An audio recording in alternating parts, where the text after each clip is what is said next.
Josh and Frankie. What a couple of dumb shits.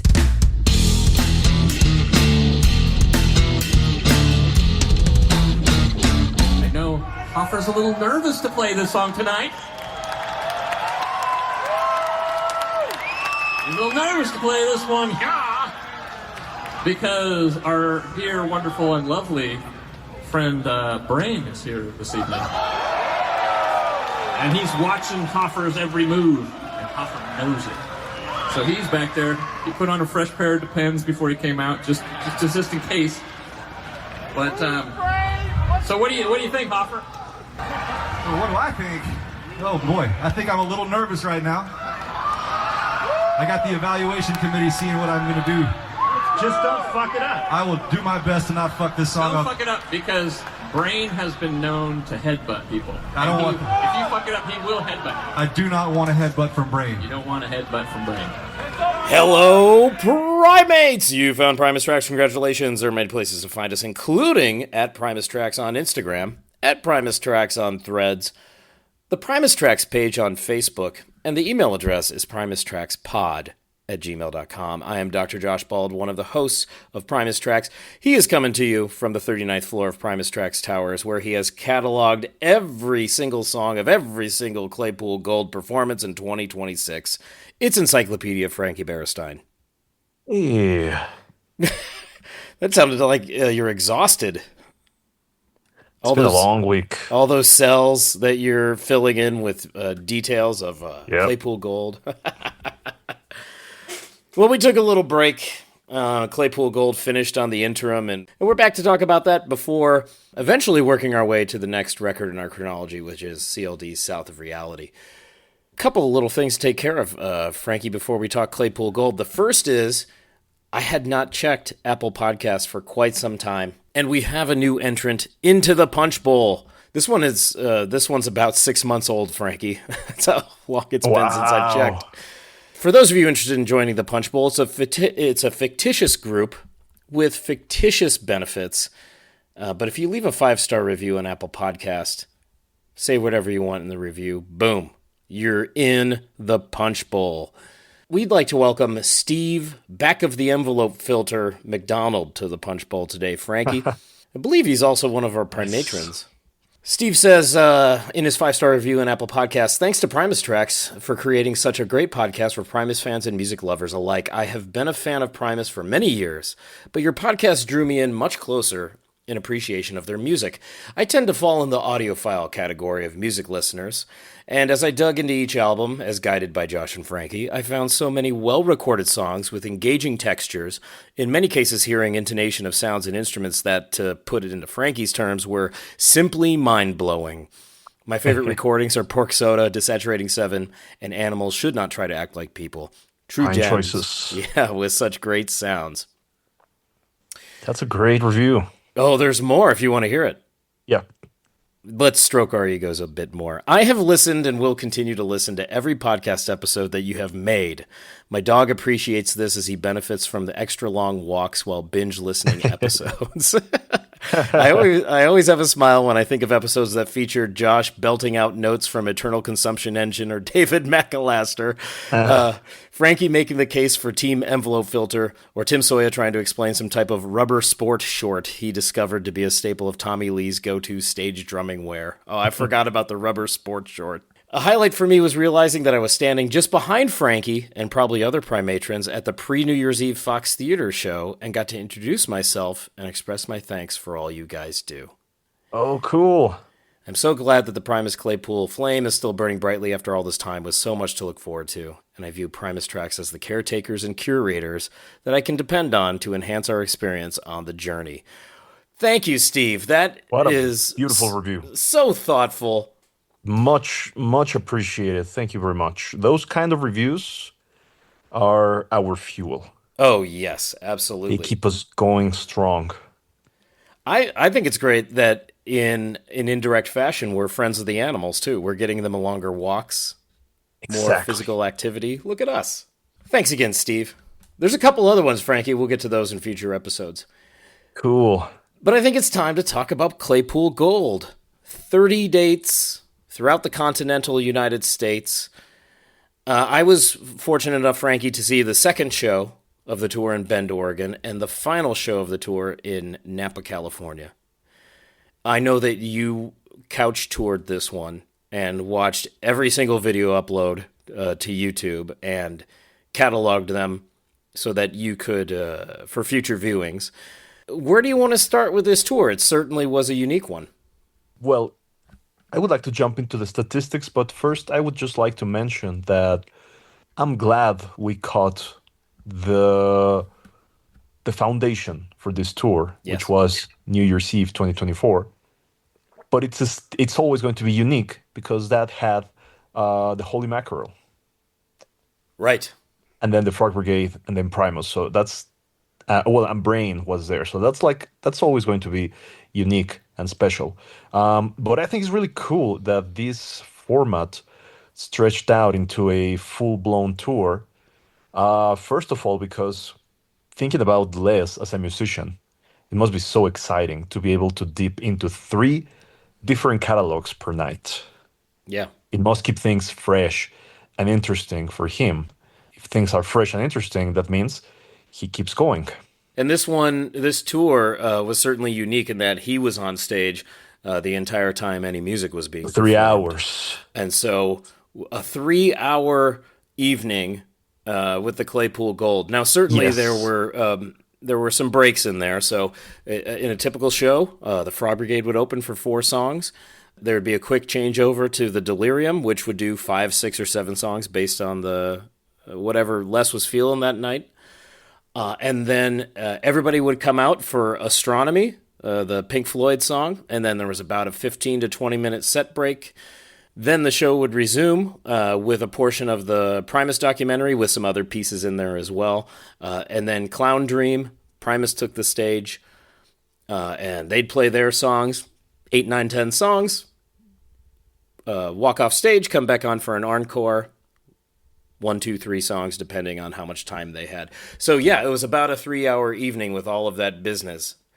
The cool thing is that although this was partially inspired by Sesanta, it was not as rigid as Sesanta because we know that Sesanta had pretty much the same set list night after night, right? There In might have terms been. of 2 of the 3 bands on stage. Yes, I mean, Primus did throw some variation here and there, Yes. but the structure was very rigid. And I don't say that in a negative way because I am a Sesanta aficionado, but the cool thing about Claypool Gold is that it was not rigid at all. I think the only certainty that you have is that the 3 bands would be on stage in a particular order, and they did have some staples that they were pretty much you could count on certain songs being played every night, but the rest was up in the air, and I think that kept the shows very interesting and exciting. And I think it was really cool that there was a rotating policy on stage. So you could see Hoffer on Riddles some nights. You could see everyone on stage for other songs. You could see Lair doing some Frog Brigade. I think that was a really cool thing. It was, I mean, visually, it was very interesting to see. And I say that based on the videos that I watched because I didn't catch any shows of this tour. But you were there, so you can attest to how entertaining it was, right? Oh, fantastic. Great light show. The video board was lit up with all kinds of footage that most of it we're familiar with. Some of it was new, especially on the Delirium set when they were playing the new songs off of The Great Paradox. We had a lot of the animations that, some of them we've seen in the videos and some new stuff. The crossovers, Frankie, yeah, didn't even mention those yet. A lot of crossovers where, as you mentioned, Larry would come out and play David McAllister. Mike D would jump in on Meat Meat Machines, Machines. I believe, right? And Yes. and I don't know that happened right away, but eventually he was coming out for that. Mike D and Skerrick would pop out for the old Diamondback Sturgeon and really enhance it. And we cannot overlook Enor's first performance with Les Claypool in years. Yes, there were a handful of sit-ins on this tour. Not as many as I expected. I thought we'd get a few other surprises. From my recollection, we had Enor in Portland, Maine. I believe Norwood Fisher played on Dee's Diner in Tennessee. There was also And someone playing harmonica at one of the shows. yes, the harmonica player, oh, I can't remember his name. It was either Dan or Dennis. I had it noted somewhere, and I can't find it right now. He jumped up on stage for a tune, and that's one I would love to. I have to hear that. I didn't even listen to it yet. And I'm also surprised that whatever expectations we had about the tour, it seems like Les made some, I don't know if it was a fully conscious or subconscious effort to dodge the things that we expected to be obvious. For example, they did not perform Thela Hunginchit even once. Oh, I certainly expected that myself. And I was expecting that as well, and they did not. So I think, yeah, it was. I think it was a very exciting tour with lots of surprises. Yeah. So, in terms of song statistics, Ooh, can I jump in for a couple more guest appearances that we? Yes. Okay, so Danny Clinch on harmonica for Buzzards in Danny New Jersey. Clinch, that's right, And Danny then Clinch. we, of course, glided over the Billy Strings guest turn. Billy Strings with Michigan. his broken leg. With his broken leg, hobbled out, had a seat, and guested on Winona and Too Many Puppies. How cool is that? Very cool. Yeah, so a lot of cool cross-pollination, but also a handful of guest turns. Did Machete play something on this tour? Who? Hoffer's brother. Oh, no, he did not. Okay, I think he just attended a show because he posted some pictures, but Oh, okay. I don't believe so he got on stage this time. so he did not get on stage. No, All he's right. already had his wish fulfillment.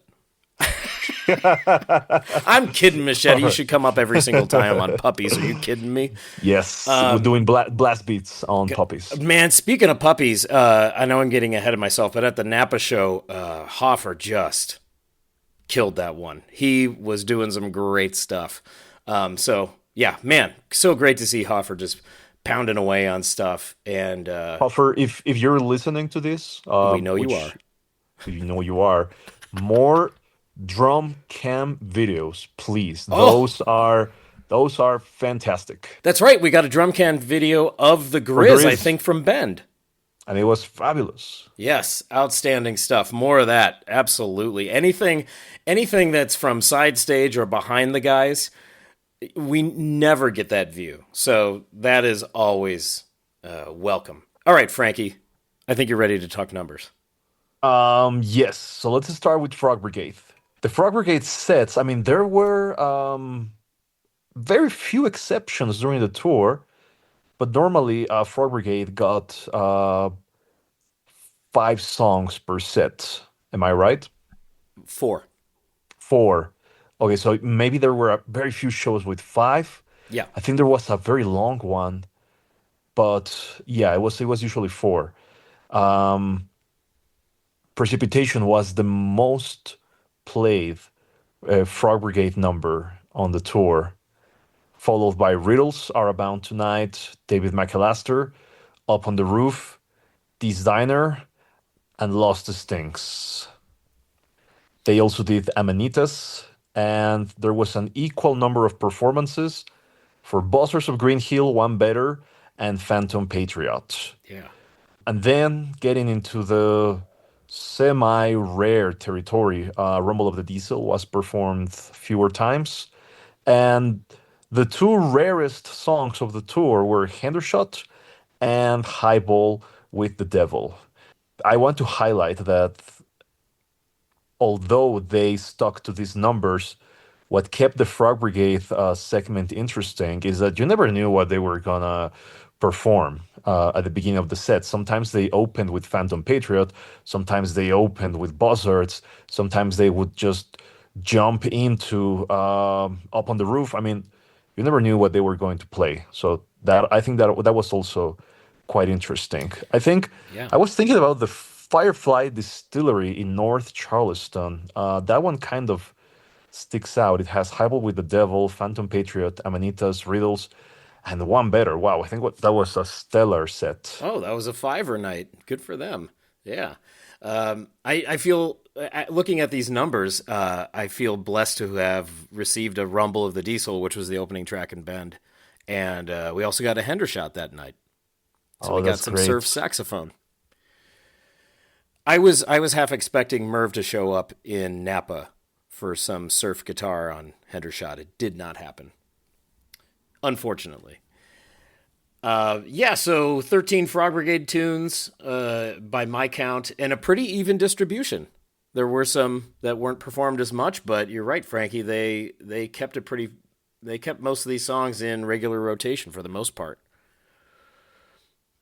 And I don't think any of these are departures from the 2023 tours, correct? No, um, but now I can't stop thinking about what was the longest Frog Brigade set of the tour. I know we will not rest until you find it. Are you going by songs played or time? Songs played. What could have been that show? I guess we'll find out soon enough. Um, Delirium. This is a good one with the Delirium because we had six debuts of new Yes. songs. So exciting times for you getting to catalog those. Delirium did have some staples. They always did astronomy with everyone. That was like the full band number. Like Yeah, that was the everyone got transition a spot on from that. Delirium to the intermission to Bridge to Primus. Yeah, and that was every single night. Yes, that was the Delirium certainty of the tour. And Trollbait was also performed every night of the tour. What a Predicament was another staple. Um, they also did quite a few renditions of South of Reality, The Golden Egg of Empathy, Meat Machines with Mike D.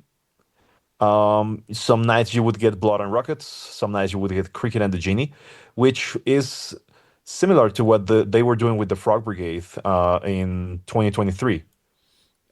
If you got Cricket, it meant you were not getting the other one, and vice versa. Right, yeah. Yeah.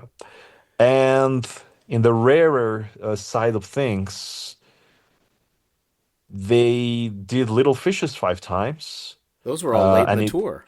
it was late in the tour. Yeah, Little Fishes came in late, and Mantra of the Manatee was only played 5 times, followed by Cliptopia, which was only performed 4 times Hmm. during the entire tour.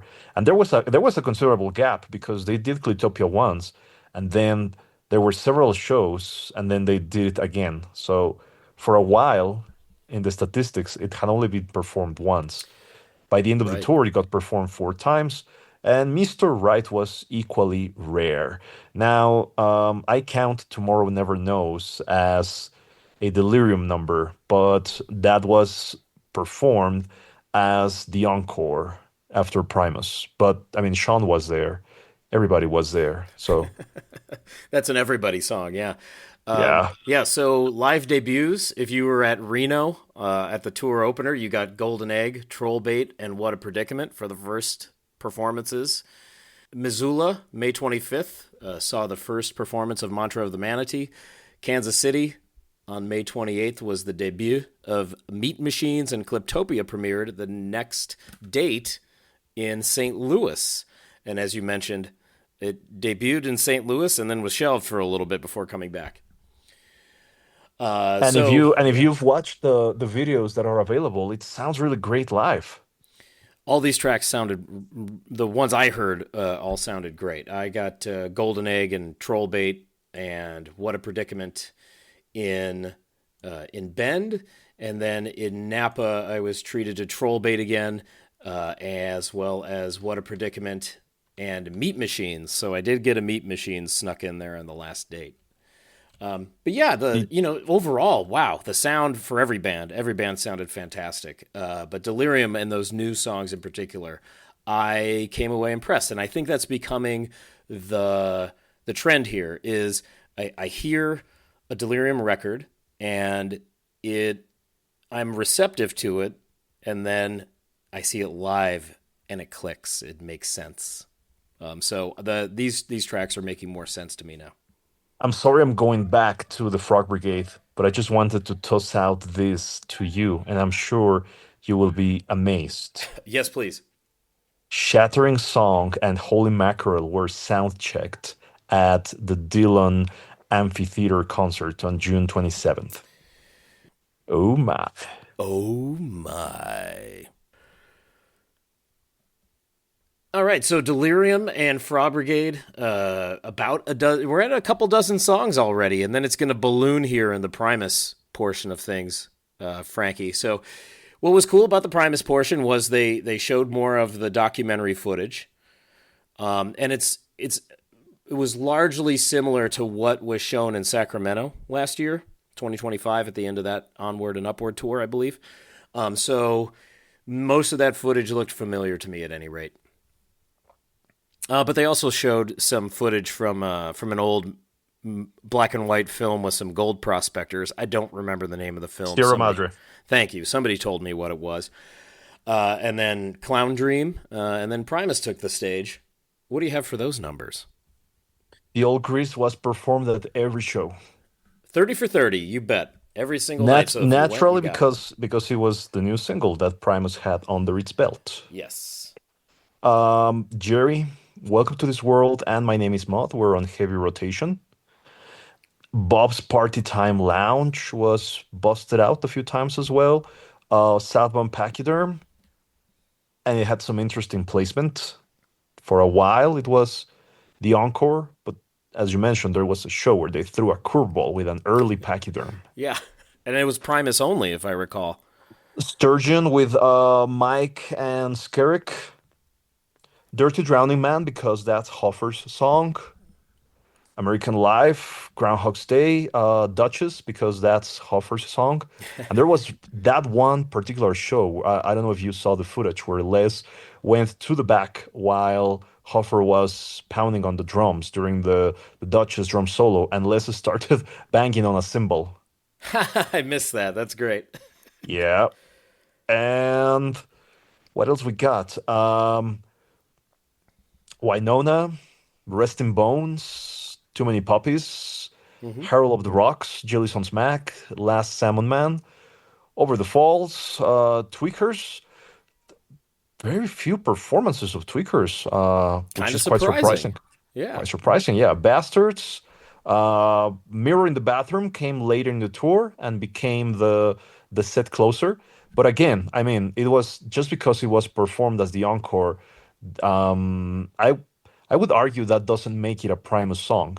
I would say that that's a Frog Brigade song, and Primus joined on the song. That's my reasoning, at least.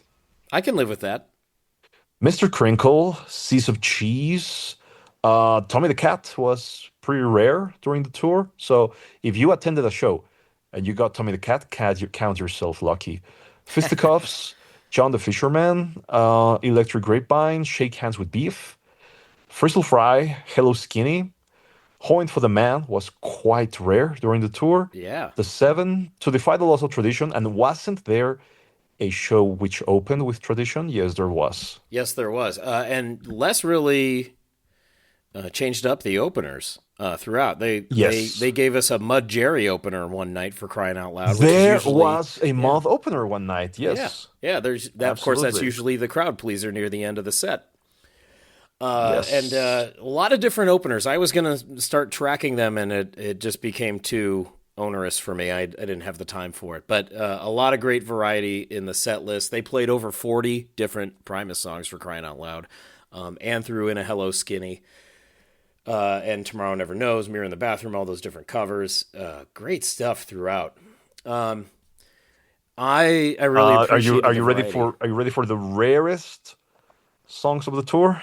Rarest songs of the tour. I have an inkling, at least on the Primus side of it. Yeah. Amos Moses, Mrs. Blaylene, Antipop, Heckler, Pudding Time. Pudding Time was performed twice during the tour. Just twice, yeah. Just twice. And one of those two performances was dedicated to Captain. Captain Crunch? No, Ruff.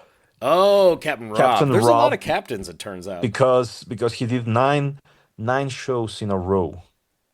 Dang, Rob, good for you, man. So that earns you a dedication. Wow. Spaghetti, toys, and the absolute the absolute jewel in the crown of the tour, Hellbound 17 and a half, performed once and only once during the entire tour. The opening night, for crying out loud. The opening night. Man, talk about just giving us false hope, because we I know you and I both thought this is going to be the one they throw out most nights as the rarity. Yeah, I mean that night, I pretty much said that's gonna be the rarity of this tour, that they have dusted off. But no, Right. Oh man, we all expected it. And so, Les once again being tricky. So it he ended did that a up it lot. did and yeah, it ended up being a unicorn in Man, our wall. those Reno folks. What a night you had. What a night indeed. Wow. Yeah, that's kind of the long and short of it in terms of what concert goers experience. There were also a lot of teases throughout. The ones I clocked from just watching some videos and whatnot. There were throughout the shows. I didn't catalog which shows, but Passage to Bangkok was teased. Les was talking Mhm. about the Rush tour, and he was all jazzed because they played by tour. Rapper's Delight was teased somewhere. Holy Diver, the Star Spangled Banner, of course, more than once, They leading did into miss out American on Life. Rush though. And the whole Claypool Gold operation missed out on Rush because Rush got stuck at the border, returning to the United States from Mexico, for crying out loud. And Les had said they purposefully routed the tour so that they'd cross paths with Rush, and so that is such a bummer that they didn't get to go see their friends play. Poor guys. Yeah, they'll see him eventually, and I'm sure they'll have a great time. I think there were some other teases that I didn't pick up on, and I didn't watch all the videos like you, Frankie. But having watched so many videos, fan recorded videos, and of course listening to some of the tapers' work, what stood out to you this tour in terms of sound and song choices and how the performances went?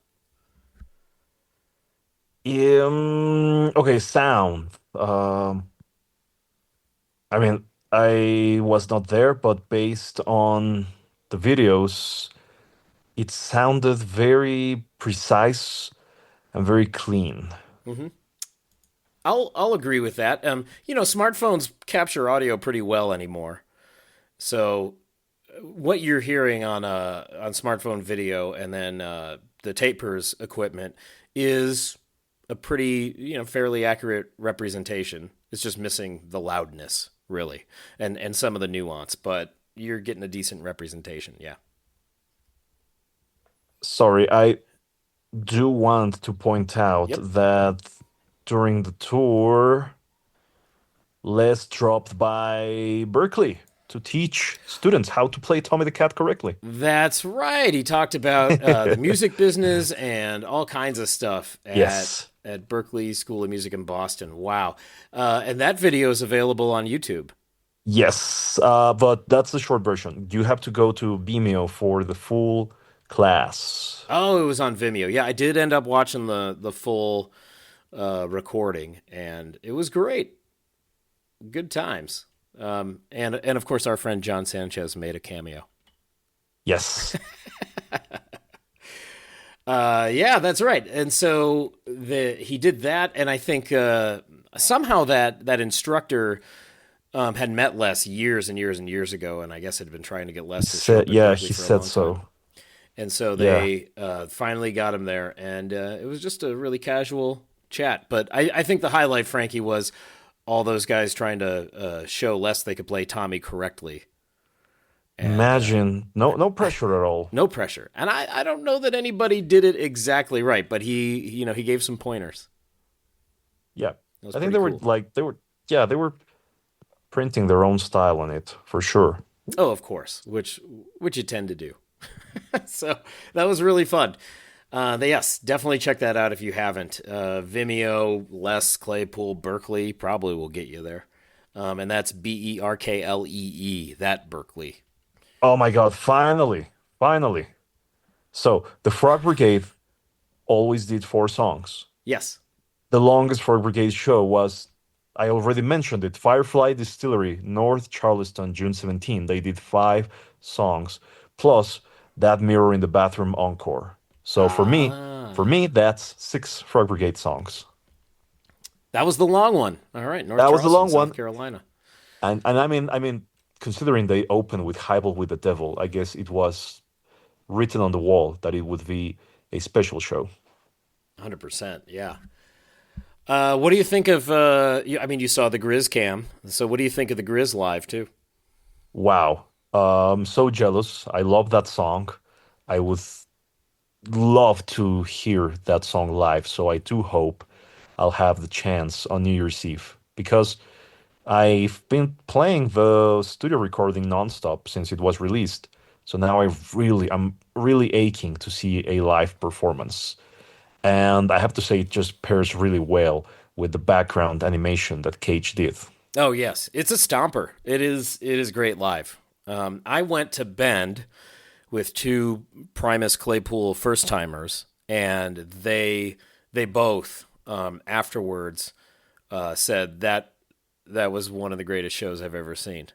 And then Jeff Rocher, who's been on this podcast before, went to the Napa show as well, and he said to me after that one, "This is the greatest show I've ever seen."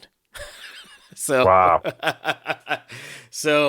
I was just delighted that they got an opportunity. So they get it now. You know, there's those folks understand. Much like me with Delirium, you know, like seeing those tracks live, I get it. But it's so great when you are able to indoctrinate someone at a live show. That's when it really, that's when it really makes sense. During the tour, Sean also found the time to stop by Rick Beato Oh, that's right. for a comprehensive interview. I haven't watched that yet. Did you? Yep. Oh man, I got to watch it. It's really cool because of course, he plays guitar throughout the entire thing, and it's really cool. Yeah, yeah, definitely need to watch that. The other thing that I noticed on Sean's social media was that he and Harry were visiting a lot of animal shelters. Yes, Can't they remember if are they did that during the Frog tour too. very wholesome. Yes, Very wholesome. Yes, playing yes. with puppies and advertising for animal shelters. Good for them. I love how Harry would use his Frog Brigade uniform for the opening, and then he would re-emerge with a silver jacket for the Delirium. Yes, he would. And then Very, Paulo, very, very yeah, pragmatic. Paulo too would remove the pith helmet and green jacket and come back out with a t-shirt and vest. So Very pragmatic. he looked nice and classy, yeah. Yeah. And then of course Sean, his jacket game is quite strong. I have to ask him about that We sometime. we had that golden egg guitar that emerged during the tour. Right. But correct me if I'm wrong. I think we didn't get to see much of that the green pachyderm guitar, did we? Ooh, I don't recall seeing it myself at the two shows I attended. The very reflective silver guitar Yeah, was the that one we was saw the there, most. Yeah, and then the golden egg, but I don't recall the pachyderm guitar, and may have missed it. Yeah, I don't I don't recall Les using his green pachyderm either, right? I think Les was just using his main four string and then his Yeah. two pachyderm sixers and the upright from time to time, and that's all he used. And the Wamola didn't come out at all. Nope. So they are saving the green stuff for later. That tells me yes. I think I do believe they're saving the green stuff for Delirium headliner tour. Yes, and might be a spoiler or not, but they did sound check War Pigs, so I wonder if they're carrying that over to Europe. Perhaps some kind of Ozzy tribute. Yep. Ah, Um, okay. what else? What else can I say? I mean, just great tour, very nice recordings out there. My personal standouts, of course, Hellbound, Grease, Hmm. Phantom Patriot, and One Better, and Buzzards. Those will always be fantastic to see on stage and to get recordings from those. And I think it was really cool that Les got to explore that concept and enjoy. I mean, it's a privilege if you think about it. How many artists have that option to pick and cherry pick from different catalogs on a single night? You have to be Yeah. incredibly prolific to be able to do something like that. And Les is now at a point in his career where he can cherry pick from several different catalogs if he wants. Yeah. And big ups to him for a couple of things. One, being on stage for 2.5 hours, thumping and plucking away at, age 62 or however old he is. But also, he busted out well over 60 songs throughout the tour. They learned a ton of songs, yes. Yeah, I And mean, like you see, like if you see your favorite band, odds are they learned 17 songs for their tour, and they play most of them every night, and then they go to the next city and play the same thing. 60, 67, 68 songs? Come on now. That's nuts. that is nuts, absolutely. Yes. So yeah, they gave us a lot on the gold, and it was I had a blast at both shows that I was able to attend. So we don't know what New Year's holds. Obviously, they're off to Europe with Primus for some fests and some headlining dates. Have no idea what New Year's holds. So Do you think looking do forward to you that. think do you think Les will continue touring Gold in the future with maybe other bands, other I don't configurations? know. I don't know because not in the immediate future. My guess would be they want to promote the new A new Delirium record? album. Yeah. And then we know that there's going to be a Primus record at some point, and then they're going to be supporting that. So I don't know that we'll get Claypool Gold in the format or any derivative format anytime soon, but it's something they know they can do now and tour it very well. So that's something to consider. It may pop up Yes. here and there. Why not? And we already talked about this. They did give us all kinds of new music as far as releases, right? We had the new Delirium album, the Return of Live Frogs, set And the one Grizz. release, and the Grizz. So, and of course the Holy Diver studio cut that came with it. So, Yes. a lot of great stuff going on around Claypool Gold. So, all in all, really satisfying. Cool merch too, by the way. I didn't end up picking anything up, but really cool merch. And as you know, Frankie, I like to wait for when they post it on the Club Bastardo and then put it on discount. You nasty. It's true. I have good news for you, Frankie. Tell me. Many of the primates attended the shows, and boy, do they have some takes. Let's hear them.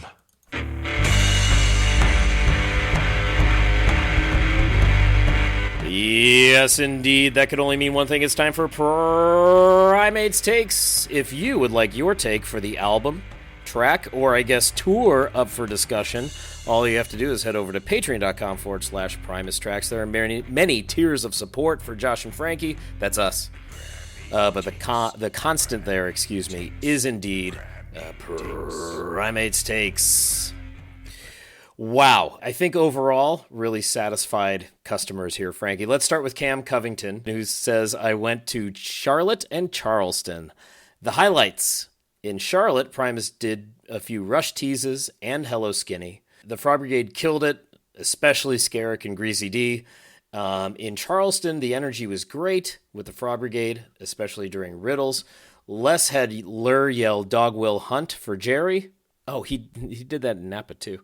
And then the tour debut of Mirror in the Bathroom. Fingers crossed for a fall tour. If not, see everybody for New Year's. That's Cam. Brooks breaks it down. Uh-oh. Brooks Delight says, I was hoping to attend more of these performances. While I was only able to attend the Irving, Texas show, I felt the magic in the air. Just a wonderful night with a big old slab of Claypool. All three bands were at full energy and everyone looked to be thoroughly enjoying themselves, both on stage and in the audience. We are incredibly lucky that Claypool is still putting together great shows and still putting out quality records. He could easily just tour the hits and sell a lot of tickets. I'm hoping they decide to do another leg of Claypool Gold, but we'll see what's next. Yeah, we can pack our things now.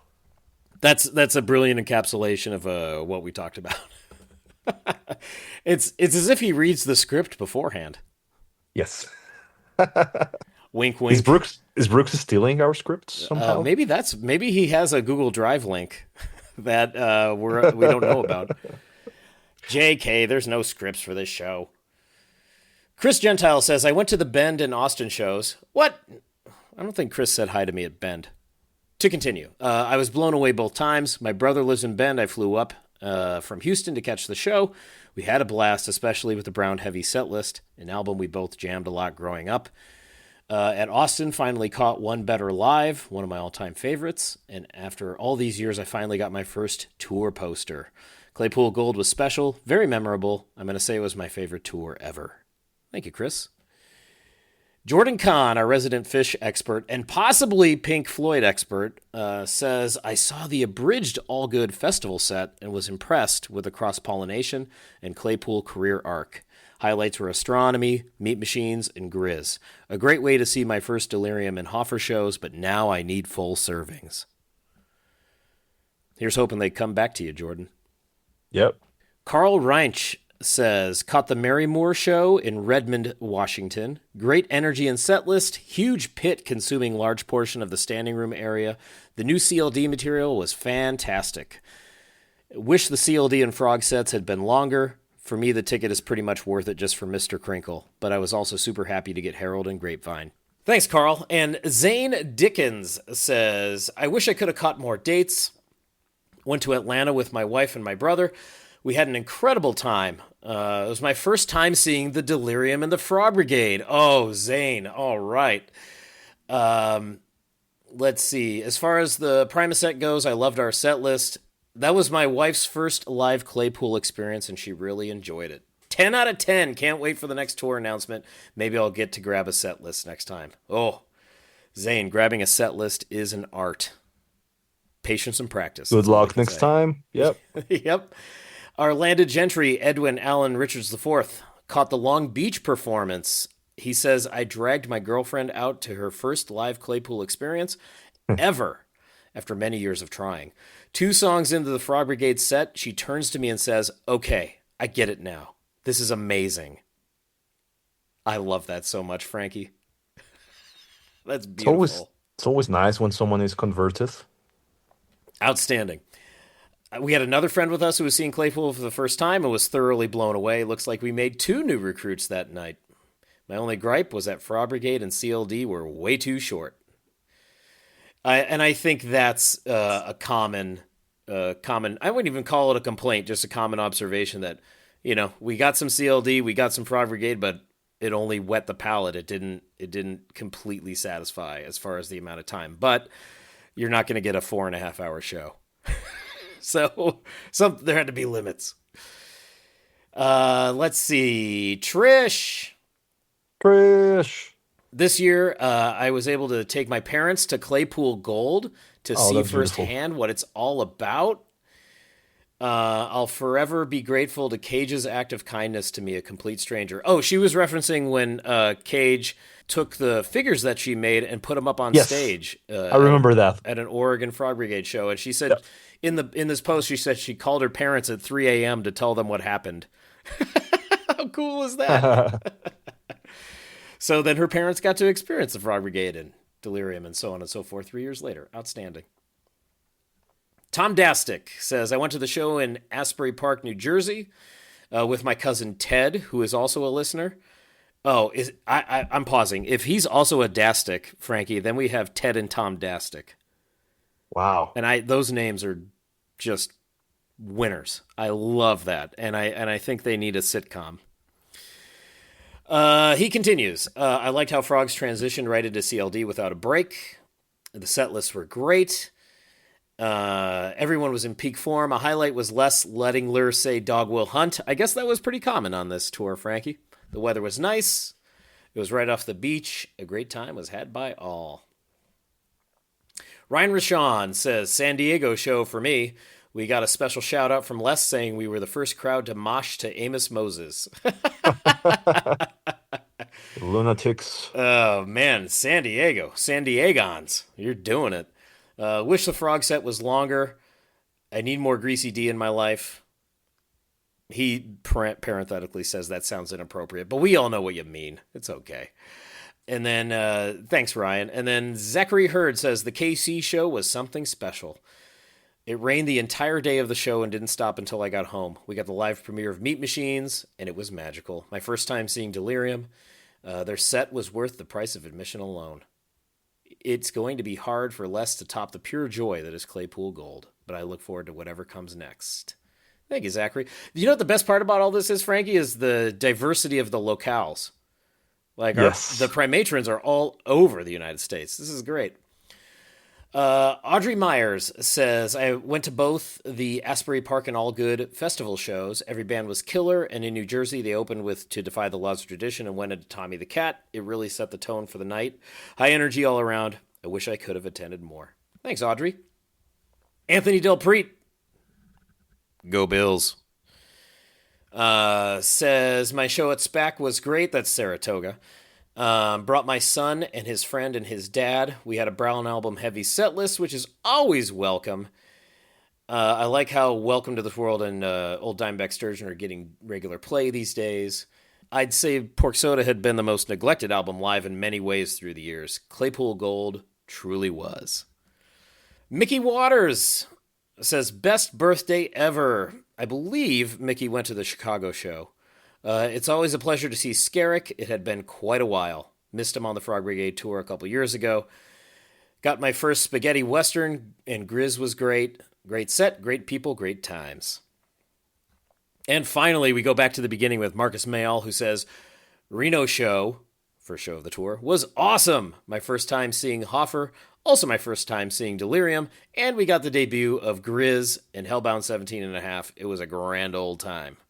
That is a lot of firsts. Lucky guy. Man. Checked a lot of boxes that day, Marcus. And that is our extended Primates takes. I had to get everybody in on that one, Frankie, because it was just great to hear everyone's satisfaction. And Yeah, those are some great takes. it kind of serves as a focus group material for the band. So there you go. I don't have anything else about this tour. It certainly was satisfying. Had a great time. I have my mementos, both physical and memorable. I'm looking forward to what's next, Frankie. Same here. Right on.